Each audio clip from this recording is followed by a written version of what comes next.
All of them had a car crash on the way home. When I was 6 months pregnant, I discovered something that shattered my world. My husband, Finney, and Harper had held a grand wedding with another woman. They did not register it legally, but the ceremony was lavish and joyous. What hurt the most was not just the betrayal itself, but the fact that everyone in his family knew. They dressed in bright colors and went to the wedding like it was the happiest occasion.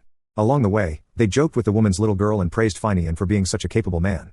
But fate had a cruel twist waiting. On their way back, driving under the influence on the highway, they were involved in a terrible accident. My mother-in-law and sister-in-law were left in a vegetative state. Fine died at the scene days later. The other woman came to my door with her child, demanding a share of Finian's estate, but I could only smile bitterly. The life insurance policy had named just one beneficiary, me. Finian's affair was not something I had ever suspected. Even while he was cheating, he wore the perfect mask of a devoted husband and father.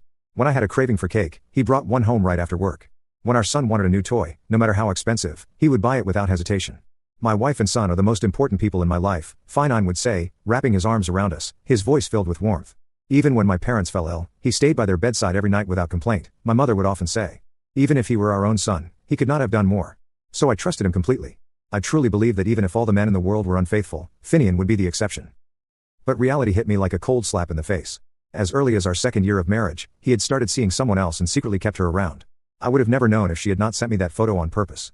In the picture, Finian was standing close beside a woman, both of them holding a little girl. She looked just a year younger than our son. It was still dark outside.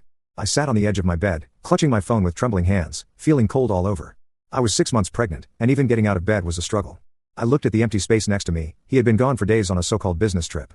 He still called every day, asking about our son, about the baby, asking if I had slept well or eaten. His voice was full of concern, but that night, he made a mistake. His phone sent me a photo of the three of them, him, the woman, and the little girl, a family portrait of sorts. He deleted it quickly, but I had already seen it clearly. The intimacy between them was unmistakable. I stayed awake the entire night. Just before dawn, I heard the rustling of movement outside the bedroom. "Mom, this dress is too tight, help me zip it up," came Helena's voice, my sister-in-law. "Oh dear, I haven't even finished putting on my own dress yet, hold on a moment," replied my mother-in-law.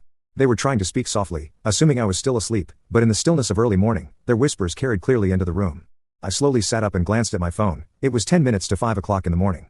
What on earth were they doing at this hour? Feeling a little thirsty, I tried to get out of bed to grab a drink. That was when I heard Helena's voice again, this time even quieter. "Keep your voice down, Mom, don't let her hear us." I put on my shoes and walked out of the room. As I expected, they were both in the living room, getting dressed in front of the large standing mirror I had placed there for convenience. My mother-in-law was wearing a dark red cheongsam-style dress, very formal and elegant. Helena had on a flowing pink gown, something one would wear to a wedding. I spoke up, "Mom, Helena, where are you going so early, all dressed up?"